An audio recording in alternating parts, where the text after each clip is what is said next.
Hi everyone, it's Guillaume from Startup Basecamp. Welcome to the Tech for Climate podcast. During the show, you will have the opportunity to meet the best climate tech founders, investors, and experts from both Silicon Valley and around the globe. They will share with you their stories and personal journeys into this growing and exciting industry, giving you some insight into the ecosystems that help you to take part in the fight against climate change and benefit from the opportunities it can represent. The podcast is divided in two small interviews. So in the first part, you will get to know our speakers, their perspectives on the climate crisis and how climate tech is changing the game. The second part of the discussion will be for members of our community who will learn the speakers' secret sauce on how to and share with you their unique expertise on topics such as fundraising, management, strategy, and so on, to help you to become a better leader in your field. So before we start, I would like to quickly share what we are doing at Startup Basecamp to support climate tech founders in accessing resources and gaining visibility with investors they seek. Our initiatives include a membership-based community platform offering access to a dedicated Slack group with a growing number of founders, experts, and investors from around the world, and a series of exclusive content such as interviews, weekly job listings, events, and our quarterly online pitch of night opportunity. But more than a place where you can learn, exchange, and grow, we are building a matchmaking service to facilitate connections between our members and top investors and experts in the field. And soon, alongside with other top investors, we will be launching a small fund to co-invest in the growth and acceleration of our members. Finally, all of this is possible because of your support and donations. We are a small self-funded team, and we want you to be part of this collective movement against climate change. So please share one episode with a friend and subscribe to the channels. As an added bonus, we will plant a tree for each of our subscribers each time we reach 1,000 new fans or donors. Do not hesitate to connect with me via social media or email guillaume@startupbasecamp. Thanks a lot for listening. I hope to get in touch with you soon. And now, let's go for the show. Hi everyone, welcome to the Tech for Climate podcast. During this new episode of our founder series, we are sitting down with Alex Wright, CEO and founder of Sphere. Sphere is defining itself as a movement to get fossil fuels out of 401ks and are providing the tools to make it happen. Together, their community of employees across hundreds of companies is already on track to take away $3 billion from the fossil fuel industry. I was excited to speak with Alex, an incredible woman, passionate about nature, climate change, and most importantly, about doing something about it. After initial career in energy sectors, she went to MIT and co-founded Ayar Lab. During that time, she wanted to offer her employees a 401k plan that is not invested in fossil fuel. After being unable to find one, Alex decided to build the tools and community movement to make it happen. In this episode, we will learn more about her experience in the 401k industry, the traditional financial versus green and ESG finance landscape today, and the controversy that can come with its greenwashing. Together, we will cover the initial challenges of building a company and how she launched the movement to engage employees to request a 401k clean of fossil fuels. We will also go deeper into the potential and opportunities that cleaning up the retirement market and making it available to everyone can represent in the climate crisis. Finally, Alex will share the next step necessary in achieving her vision and how you can get involved. During the second part of the talk, Alex will give a secret sauce for early stage founders looking to fundraise by relating her own successful fundraising journey with Ayar Labs and now Sphere. Finally, she will share some of the books she learned from and her own work-life balance tips for busy founders. Alex, welcome to the show. Hi Alex, welcome to the Tech for Climate podcast. I'm super happy to have you here with us today. And again, what an honor to have such an incredible woman on the show with us. Thank you so much for having me, Guillaume. So as usual, before we start, can you give us a 30-second intro to Sphere? Sure. So what Sphere is doing is we're making it easy for people who invest in companies via their retirement savings plan, which here in the US is called a 401k. We're making it easy for them to not invest in fossil fuel companies if they don't want to. Um, a lot of people don't even realize that with their retirement savings, they're putting money in fossil fuel companies, and those fossil fuel companies are lobbying every day against climate legislation that would keep us safe. And so this is a way of making a statement and telling those fossil fuel companies, I don't want to give you my money as long as you're behaving this way. And we give them the option to not give them their money at Sphere. Fantastic. So let's start from the top. Can you tell us a bit more about your personal story and background? What are you passionate about? What do you do, or what do you love to do besides building Sphere and advising Ayar Labs, your previous company that you founded? I mean, what makes you feel inspired or like your best self? As I always say, like, who is Alex?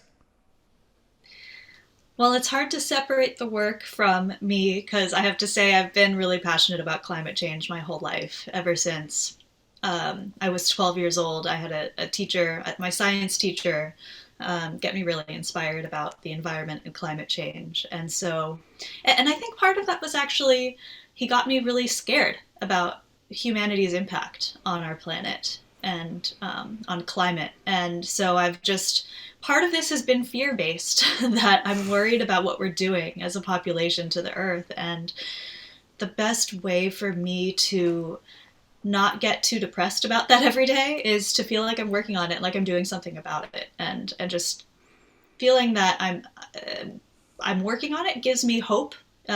Seeing, I think, being part of the industry of amazing people who are working on climate and interacting with incredible people every day who are just working on solutions, that is what gives me a ton of hope. And I've been in this community for a long time now.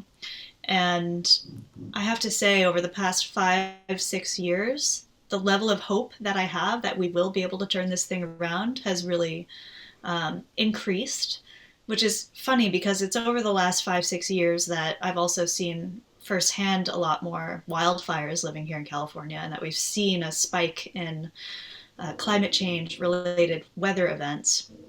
So that on the one hand, it's scary to be living it now, whereas when I was younger, we knew it would be coming, but we weren't living it to quite the degree that we are now. But on the other hand, the amount of passion that I see around me, and not just from people in this field, but just from everyone. Everyone cares about climate now. It's become a topic that I don't feel like I'm alone here with a few colleagues fighting on this, but everyone around me, my family, my friends, everyone now understands why I care so much about this and agrees with me. And then especially the young people of today. The young people across the U.S. who brought the Green New Deal to the politicians in power, right? The Sunrise Movement that has played an amazing role in making this top of mind for everybody and adding it to the agenda of the Democratic Party in the US. Same thing with Fridays for Future and other youth-led movements in Europe and around the world. It's just incredible to see how much progress the movement has made thanks to very, very young people. And I remember myself being a young person caring about this. I didn't have nearly the amount of impact that young people today have on climate, and it gives me so much hope to see how incredible young people are today. So besides Sphere and Ayar Labs, I like to enjoy nature. If you want to talk about what I do when I'm not working, I love hiking and biking, and I love being in the ocean. But I also love advising startups in climate. I talk to startup founders all the time. I love giving advice. I just want to see as many of these new technologies and ideas find success, because we need everybody working on this right now if we're going to turn this around. Definitely, and I think it's as you mentioned, it's so exciting to see so many brilliant people joining the movement. So many people excited about like finding solutions. So I think this is a lot of hope, and we'll go back to that a little bit later in the interview. So in terms of like your career, work, and life experience, in a way, if you can like walk us through that experience prior Sphere. And maybe like pinpoint out like one or two, like I would say, nuggets of experience that you realize that really was important and that give you in a way edge today to be launching Sphere?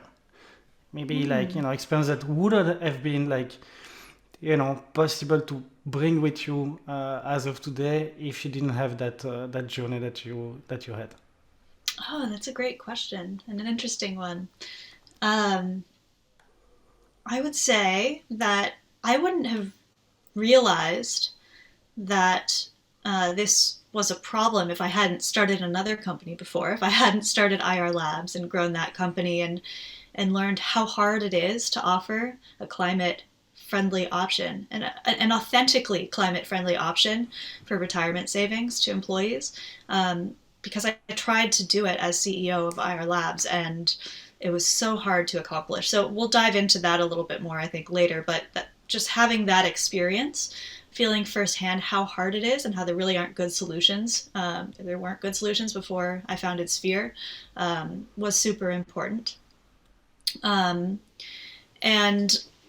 I would say the other...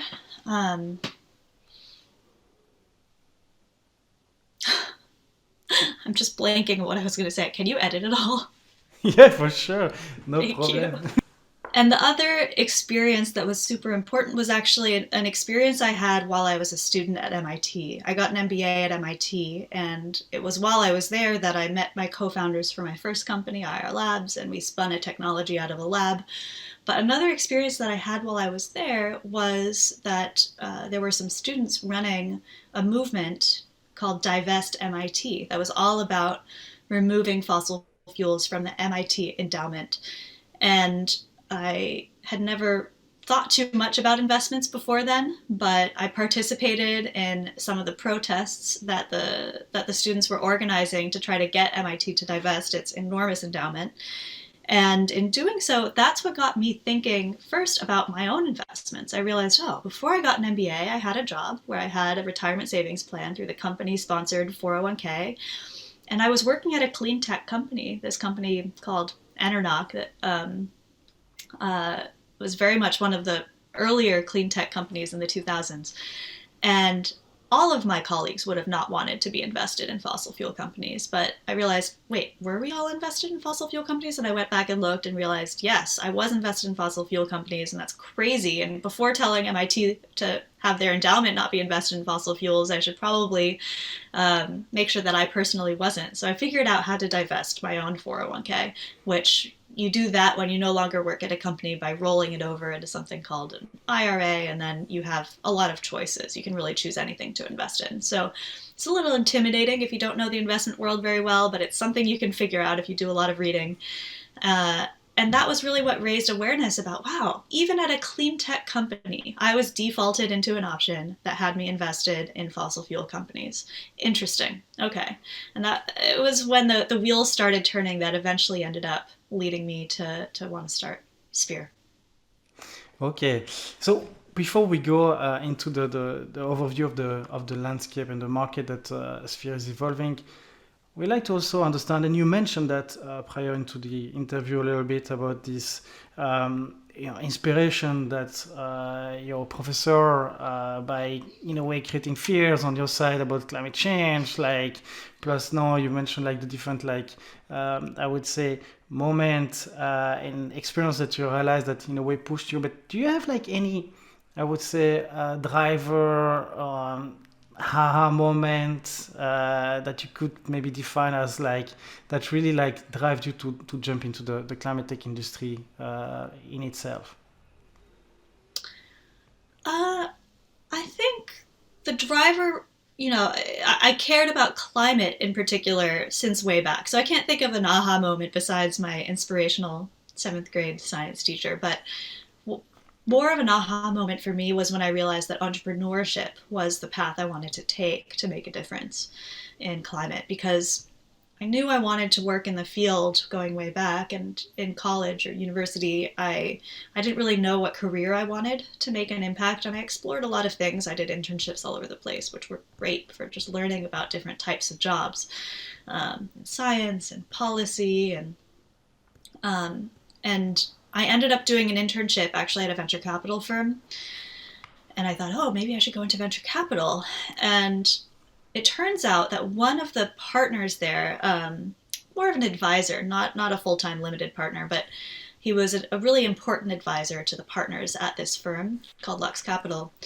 And Lux Capital at the time focused on nanotech. So they, nanotech was a big buzzword back then, and they were kind of the nanotech VC firm, and they had this key advisor who had founded 20 different nanotech companies, spinning all these companies out of labs across the country. 14 of those companies had gone public. And I was just amazed at, wow, that's a career path. You can just go to labs and meet scientists and engineers inventing things and help get those inventions out into the world. That's what I want to do. So that was my big aha moment that got me into entrepreneurship. I realized I don't want to be funding startups. I want to be starting startups, but a specific type of startup, which was the type that somebody invents some amazing breakthrough. And for me, it wasn't nanotech, it was climate tech, of course. So I thought I want to go around to labs, find these inventions that might not make it into people's hands if there isn't that extra boost, and I want to be that extra boost to help get them out there. And that's what drove me to go to MIT for the MBA, so that I could meet the people inventing things across all the different labs at MIT, of which there are 300 labs at MIT that do energy-related research, which is mind-blowing to me. And then that's why I started Ayar Labs. And now with the second company, Sphere, is not spinning a technology out of a lab, which honestly was a big surprise to me. I thought I would be doing this over and over again. That was my career goal. And I was surprised to find that, oh, there's this other problem that needs solving, and I think I'm the person to solve it. So that's how I ended up here. So before we go into detail about Sphere and how the whole company and everything works, we'd like to get as we like to ask first more like the landscape, the macro view of the ecosystem that Sphere is evolving into. So if you can tell us a little bit more about and give us more context about the climate or green finance landscape today compared to the traditional finance. Is it still really a small part of it, or is it a buzz greenwashing thing, or something is really happening? I mean, tell us a little bit more and I know for 1K it's one part of it, but you probably have a better understanding of what's happening today. And we see famous bank in Europe with the site in California with a big bear, and I will not say any name, but speaking a lot about what they do, which is fantastic, and I think things needs to move that direction. But tell us what do you see? So you're right. ESG and green finance it's definitely a buzzword right now, and it's not a fringe concept anymore. I think more than half of all investments, if you just look at investments overall, are now at least branded as being ESG, which isn't the same thing as green exactly. That's one problem that I think a lot of people don't really understand that. And there's this kind of disconnect when people are talking, when they kind of equivocate between ESG and green. But ESG stands for environmental, social, and governance investing. So environmental, I'd say, is pretty similar to just green investing, but there's also social and governance, which are different aspects that investors look at. With all of that said, so yes, it's a huge buzz topic right now. It's the fastest growing sector in finance. So anyone who isn't doing ESG investing is trying to get into ESG investing if they're in the financial sector. So given that whole backdrop, it's surprising that it was so hard to have a climate-friendly option offered in the Ayar Labs 401k. That's why one reason I was so shocked that it was so hard. But it turns out that in general, ESG products are thought of as premium products, and they're really marketed towards investors who have more money to invest. High net worth individuals, institutions, and people aren't really making great ESG products. People are making ESG products, but people are not making authentic, climate-friendly products for the 401k market, which is to say the vast majority of Americans who are saving for retirement and who don't save much outside of that. And there are different needs, very different needs that investors have within the 401k market than within the rest of the investment market. And so that's why I think we don't see any great options. And I think that's a good segue. Can you hear me? Hello, hello. Alex? Hello, Alex. Hello, Alex.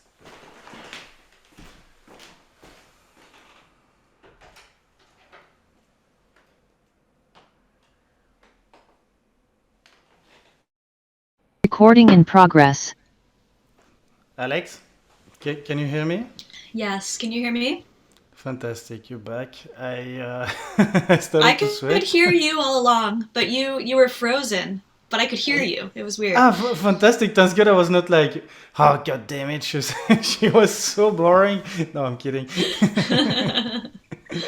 No. I'm so sorry. I don't know what happened, but it sounds that the recording is still in progress. So that's fantastic. So probably it's a good segue just to go a little bit deeper and to understand on the 401k side. As you mentioned, it's a very popular retirement plan option in the US. So what is the current situation? You already started to touch on it a little bit. Can you tell us a little bit more like how the 401k works and who is managing them and what are the type of product that they're investing in and how to make it different? Or Yeah. So in the U.S., the primary way that Americans have of saving for retirement is through this 401k, which is a little bit different than the pension plans you might be used to, because there's not somebody else managing your money. With the 401k, which it's an employer-sponsored retirement savings plan, and there are different versions of it. There's something called a 403b, but they all work pretty similarly. And the reason it has this horrible name is it refers to the section of tax code. So that's what this is. And it's different from pensions because employees can make the choice of where to put their money, as opposed to entrusting a pension fund manager to invest the money wisely for them. But the way that the US government protects the regular person who might not know much about investing from making poor decisions with their retirement savings is they put the responsibility on the employer to only make wise options available to the employee. So if you invest via your company-sponsored 401k, you have very few options available to you as to what to invest in, anywhere from 5 to 20 or 30 or 40, but it's a very limited group of funds, and they're mutual funds. So publicly available mutual funds down selected to this handful of funds that your employer has vetted to make sure that they're all safe places. If you invest in these, you won't lose all of your savings by investing in some super risky thing, for example. So that responsibility falls onto the employer, and then within that smaller sphere of options, the employee gets to choose whatever they want. Because the employer has that responsibility, and now opens them up to lawsuits, which makes employers very conservative as to what options they make available. Because the last thing you want if you're a company with employees is to get sued by your employees for doing something you shouldn't have and making those options available. And the things that commonly cause lawsuits are, number one, excessive fee lawsuits. So employees commonly sue employers for having funds that are too expensive in their lineup. And they band together and do these class action lawsuits that are very common in the US against their employer to get more affordable options. So the fees that the money managers are charging to manage each mutual fund that's an option in the 401k need to not be too high. So that's really led a trend in 401ks away from actively managed funds, which tend to have expensive management fees, towards index funds, where there's no active asset manager. It's just a fund that follows some publicly available index. And so it can be really, really low cost. And so more and more, all of the options in 401ks are moving towards index funds. Another thing that employers can get sued for is having funds that don't perform well compared to their benchmarks in their 401k. So they're very careful about, if a fund starts underperforming, they'll swap it out with a better performing one. And so performance is very, very important in 401ks. So again, a good reason to go towards like the index and to say, okay, the market was up, we're all up. The market was down, we're all down. Very true. Yes. So it's a safe option for employers to offer indexes. Absolutely. So those are a few of the key things. Another thing that's just random is a lot of the biggest platforms that manage 401ks on behalf of employers don't allow ETFs, which stands for exchange traded funds. A lot of the index funds out there are ETFs, though there are mutual funds that are also index funds. And for some reason, those ETFs just aren't allowed on the big 401k platforms. Only mutual funds are. And ETFs are a more modern type of fund. Any fund that's been created in the past 10 years is probably an ETF, not a mutual fund. A mutual fund is kind of the old-fashioned way of setting up funds. But that's all that's available in 401ks, so it really limits the more modern types of funds from being available in 401ks, and a lot of the more authentic climate-friendly funds are ETFs, and so they're just not allowed, which is a silly thing, but very much true in the US right now. Okay, thank you so much for giving us this, broad overview of the landscape and what's the situation today. So, last question regarding the environment here. Can you tell us a bit more about employee engagement regarding climate change? I mean, the product that you guys are putting into the market is really like you guys will not allow any of your money going towards those fossil fuel companies. But do you have any data about this engagement behind that? I mean, are they really trying to make the change, or is it again a lot of greenwashing here? Is it really something that for the employee, something that is really, really critical for them? Or is it still marginal right now and it tends to grow in the future? And maybe, I don't know, how companies are going after that. Is it every company is people at Walmart are thinking different probably than people at Tesla. How do you see that in the landscape today?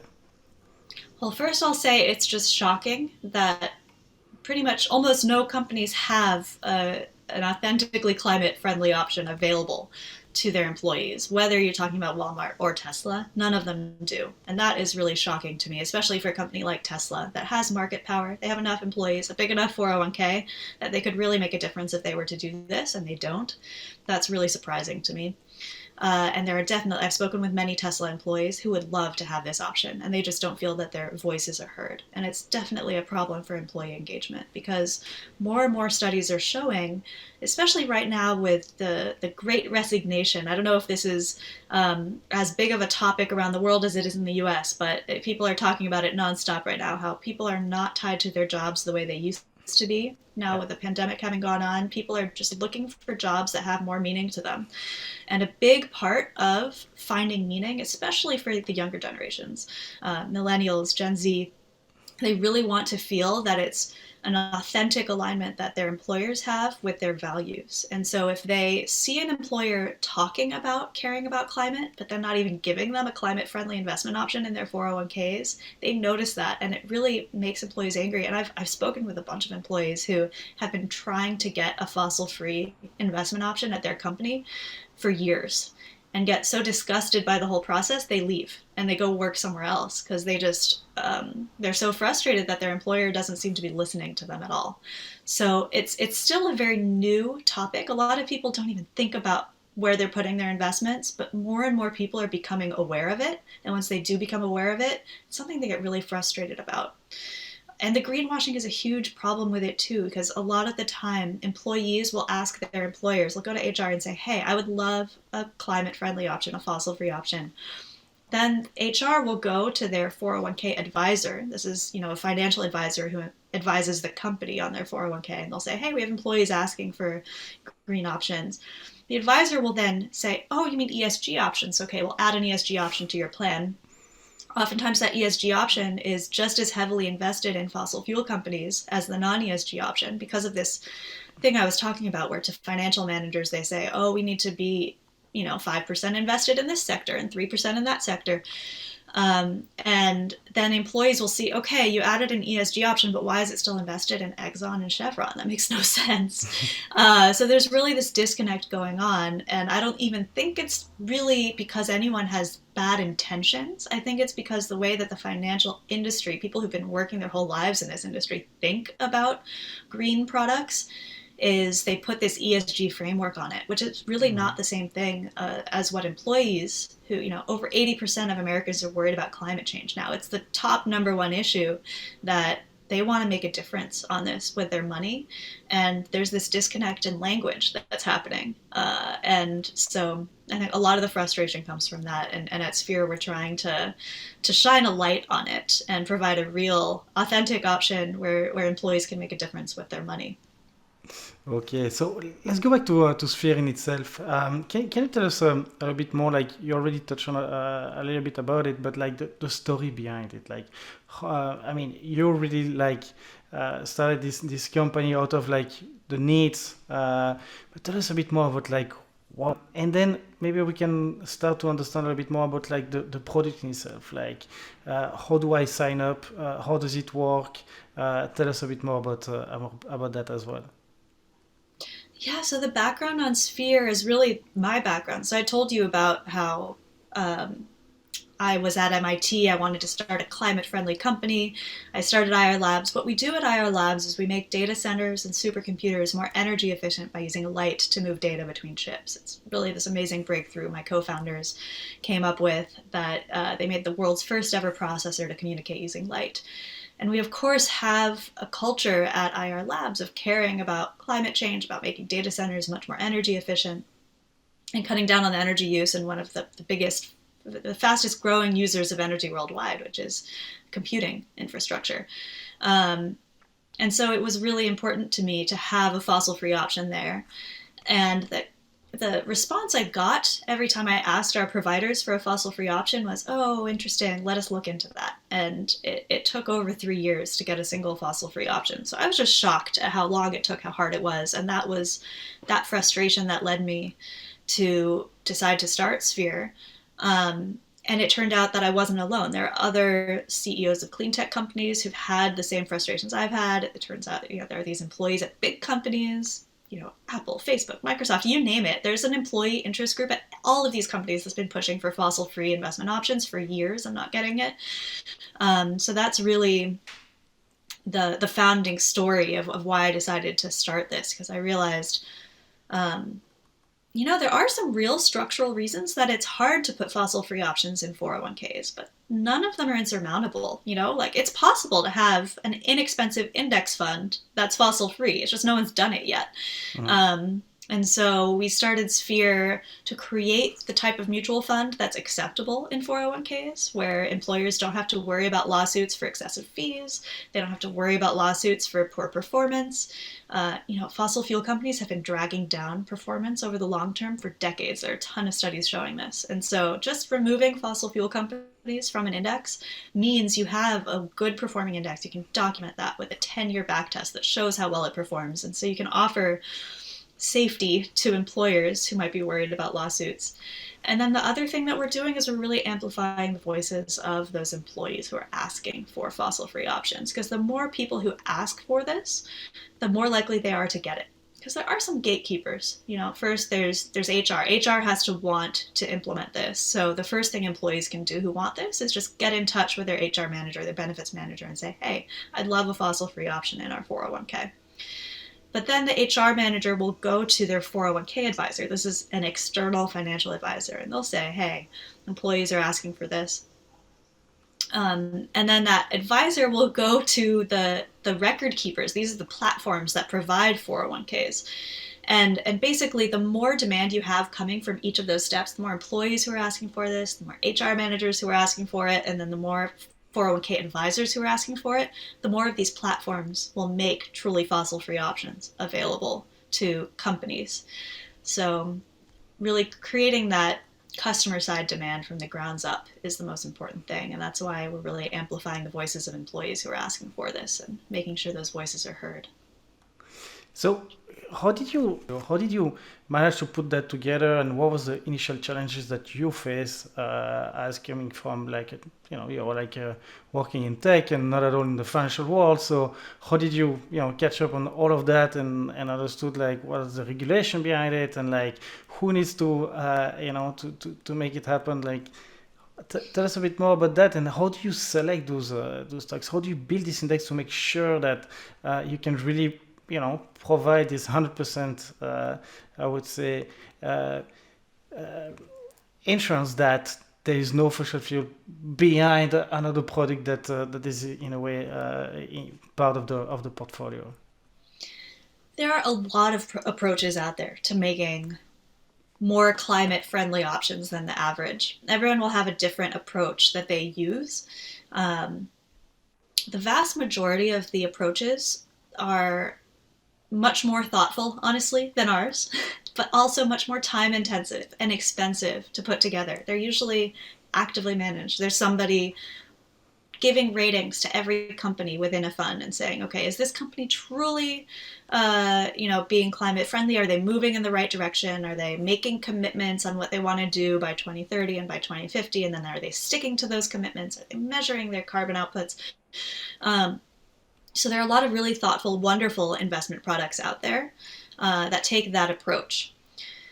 Those products aren't a good fit for the 401k marketplace, as I mentioned before, because they're expensive. And then oftentimes you need a long history of that fund existing so that the companies that are deciding to take a leap of faith on this asset manager and put this option in their plan don't have to worry about poor performance, right? So they want to see a good track record. So what we ended up deciding to do was to take a much more simple approach. So we're not actively managed. We're not trying to say who's a good guy, who's a bad guy, what company deserves to be here, what company doesn't. And we're not doing any tracking of companies over time to see whether they're sticking to their goals. We do none of that. We have a very simple approach that can be low cost, which is, I think, the number one thing that matters in 401ks. So what we did was we took the most popular index that exists in the US, which is the S&P 500 index, the top 500 US companies by market size, the biggest companies in the US. So we take the top 500 US companies and we remove the fossil fuel companies. We don't even decide who the fossil fuel companies are, because you could define fossil fuel in a lot of ways. But I really like the definition that this one nonprofit uses. It's called As You Sow, and they run this website called fossilfreefunds.org, which is a really fantastic website worth checking out.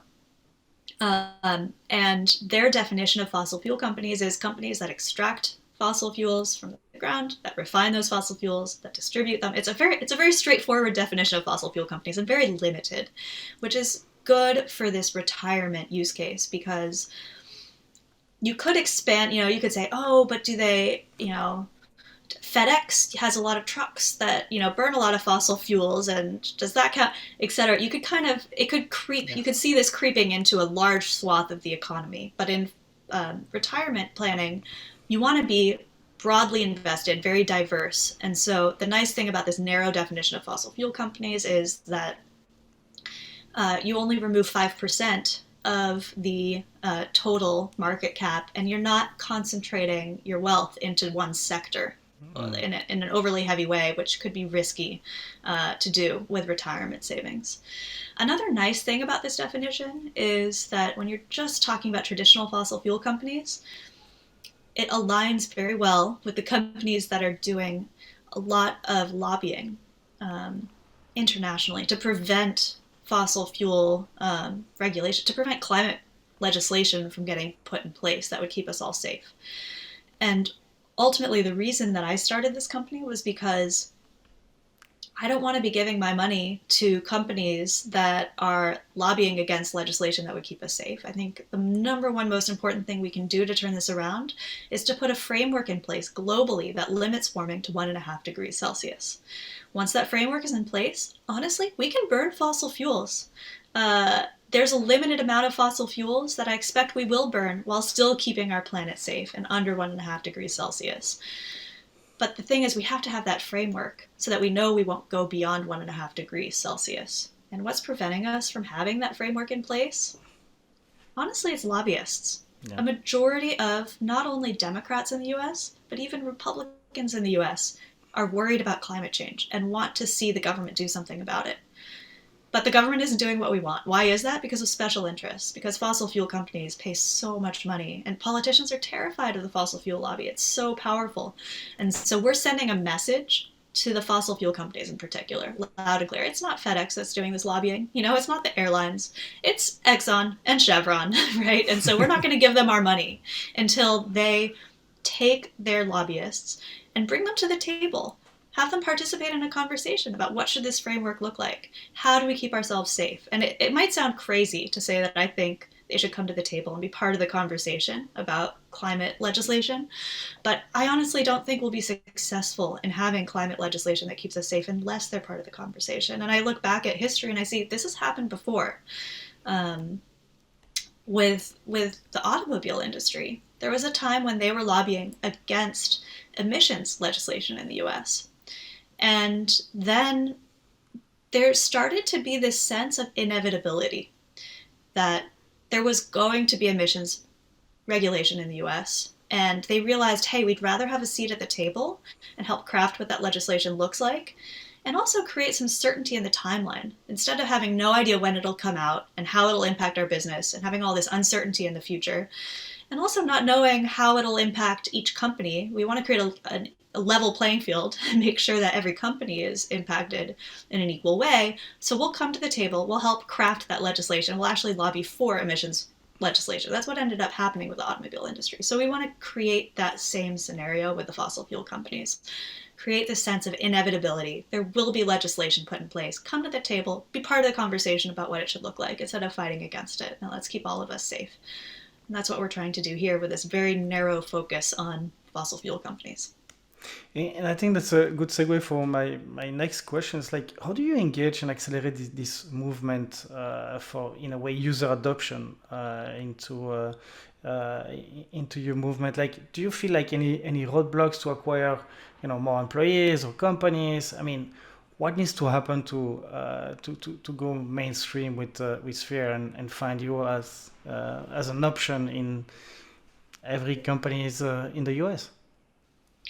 It's really a grounds up movement. And the thing that's exciting about this is it's super empowering to individuals. Because, yes, by divesting your own money, you have some impact on trying to influence these fossil fuel companies. But you know how you can have a lot more impact? Is if you can convince your company to offer this option to employees. Some companies, especially the big ones, Microsoft, Apple, etc., Google, they have tens of billions, $10 to $30 billion in assets under management in their 401k retirement savings plan. So if just a handful of employees at each of those companies is successful in getting the entire company to offer this option, they can literally move billions of dollars out of the fossil fuel industry. It's just incredible the impact that an individual employee can have just within their own field of influence. So, we spend so much time, if we care about climate, thinking about things like, oh, what groceries should I buy, or what jacket or t-shirt should I buy that has the least bad environmental footprint. Honestly, just having this influence within your own company can have a way bigger impact than so many other things in your life. And so I see a lot of employees who are already feeling empowered by just that knowledge. And so really it's growing that movement and learning from other movements that have seen a ton of success over recent years. The Black Lives Matter movement, the Sunrise movement with the Green New Deal. What all of these movements did very well was empower people locally. There were local leaders within each city, within each town, leading the movement locally. And so in this case, it's really going to be all about leaders within each company, leading the movement within their company. And so we're really trying to do our best to lift up those leaders and to help them learn from each other, put them in touch with each other so they can learn tactics from each other, and so that we're all creating this change from within. And ultimately, we're creating win-win situations for everybody. Employers more and more have sustainability commitments already, and this is one way of helping them do better on their sustainability commitments. It's a way of improving employee retention and recruiting, and people save more money for retirement too if they're not investing in this underperforming sector. Um, so yeah, we're all about building that movement and empowering people from the grounds up.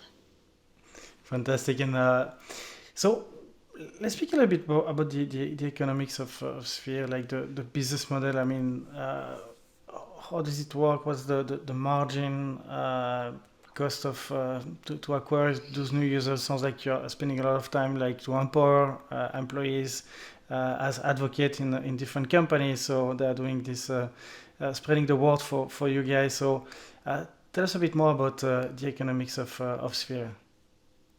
Good question. And you probably picked up on the fact that we don't charge very much for our product. Our product is this index fund that we offer for 401ks. It's called the Sphere 500 Fossil Free Index, and the fund itself doesn't charge very much money. So we have very, very small margins until we get to very high asset levels. Basically, we have to get to billions of dollars in assets under management to just be making a decent amount of money and covering costs on the fund itself. But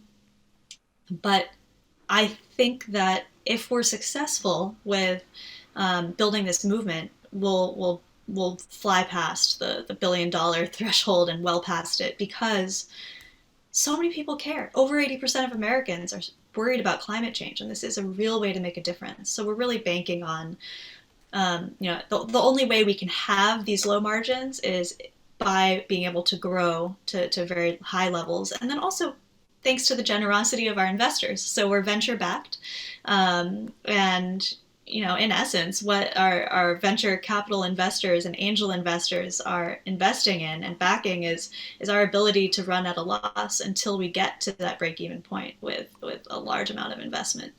And then, the other part of our business model is we'll be offering other products as well. So once we have a lot of customers, we know that those customers want more interesting things to invest in as well. So we'll not only be offering this top 500 US companies portfolio, but also, people want to be able to invest in the future, be able to invest in a climate tech portfolio in particular, for example, and other types of things. And oftentimes people who care about climate, they care about, the Black Lives Matters movement I mentioned. So equality, and there are different types of products we can start offering as well. So this will be a company that offers a lot of values-aligned investing options to people, and our goal is really to make it available to everyone, not only to wealthy investors.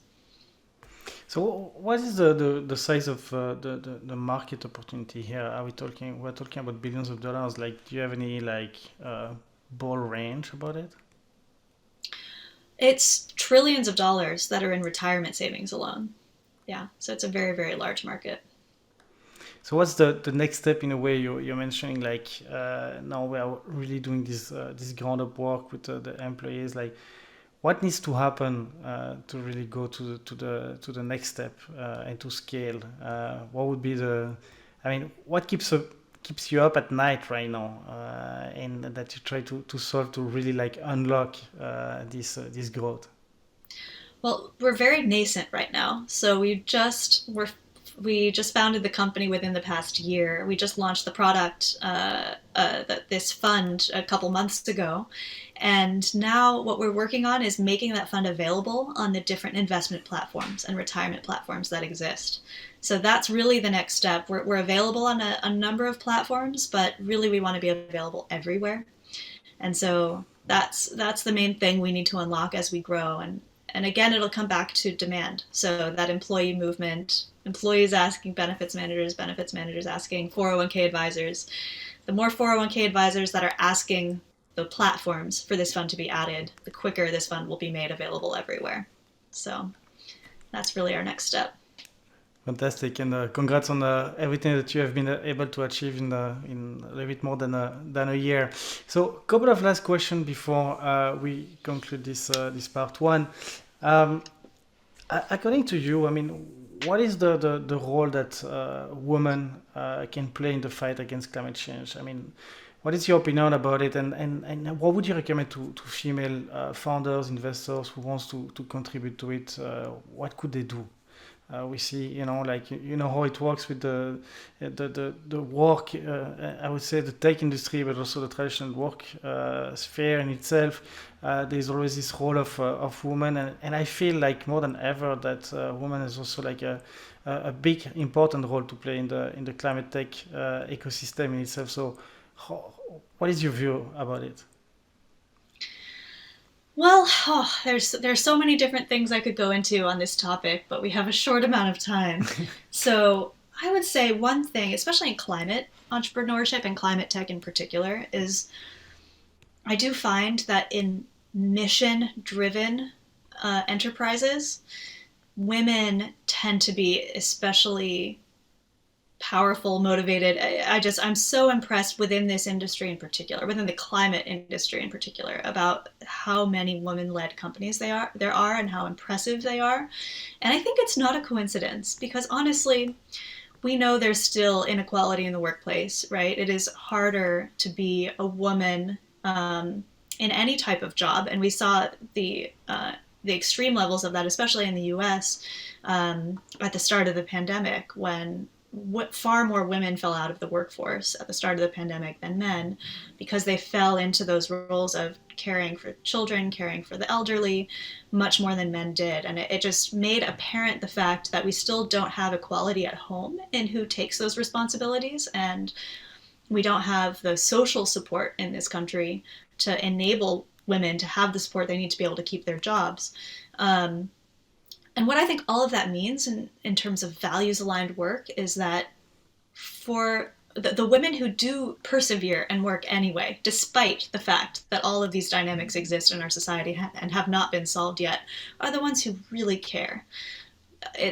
If you aren't doing it just for a paycheck, where it might be easier to say, oh, I'll let my partner get the paycheck and I'll stay home.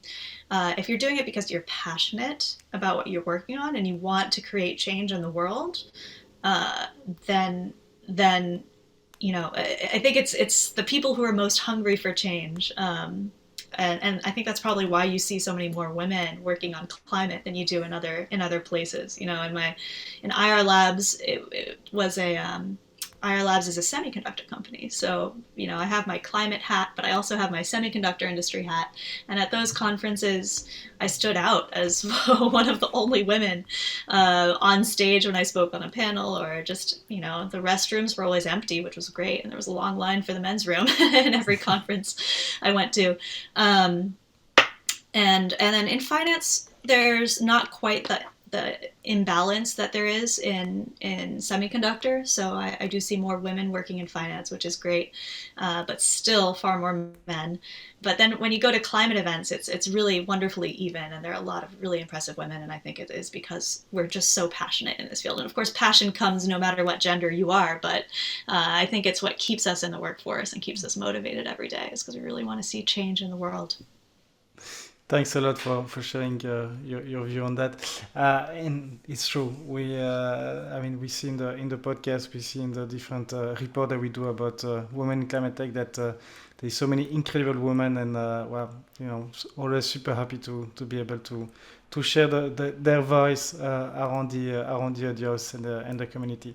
So last question on my side regarding the climate crisis in itself. Like, what is your personal opinion? And I know that you touched you spoke about that a little bit before, but I mean, what would you say to people who are afraid of all of those terrible news and already visible consequences of climate change? Like, as I always ask, are we doomed? I mean, what do you want to tell them? I would say that nobody has a crystal ball. It's hard to see whether we're doomed or not, but honestly, it's up to us. Um, there's this quote that I love by Margaret Mead, I think is her name, and I hope I'm not getting the quote wrong, but it's something like, never doubt that a small group of motivated people can change the world. In fact, it's the only thing that ever has. And that that quote gives me so much hope because it's true. If you think about it, major events in the world, like the founding of this country, it's a handful of people, the founding fathers of the US, who had this idea of creating a different type of government and going against the massive British Empire. And it wasn't really that many people, but they created a huge change in the world. And you think of any big change, putting somebody on the moon, right? It's not that many people who decided they wanted to do this. And if we set our minds to something, as human beings, it's incredible what we can accomplish.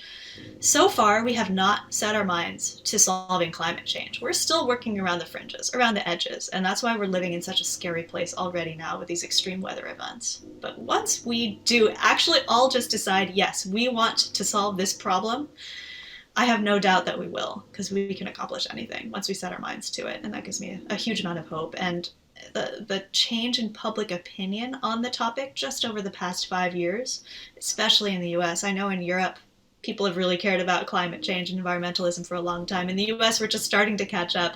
We went from 30% of Americans being worried about climate change 5 years ago to over 80% now. It's a massive change in public opinion in a very short amount of time. And so that gives me a lot of hope that now that the people are there, I think we'll start to make progress in the areas that we have to be able to turn this around. Thank you so much. So how can the community of investors, founders, experts around the world listening to the show can help you? How can we help you? Ask your employer for a fossil-free investment option. Get your colleagues to do the same. And then share. Tell everyone you talk to how crazy it is that we're all invested in fossil fuel companies, and go try to do something about it. And just, if you know people, especially working at big companies, I think big companies can have an outsized impact just by one company making this option available. So if you have a colleague who works at a bigger company, or a friend who works at a bigger company, even if you don't, talk to them about it. And then you can follow us. Sign up for our newsletter on our website. It's rsphere.org. You can also follow us on LinkedIn or on Twitter just to keep getting news about what we're doing. Fantastic. So any question that I did not ask you that I should have for this first part of the interview? I don't think so. That was good. Thank you. Thank you so much, Alex. Thank you so much for your time, your incredible insights and energy and story as well. I'm so excited to see, so many brilliant people like you putting so much effort to move the ball towards a better and cleaner world. So thank you so much. Thank you so much for having me.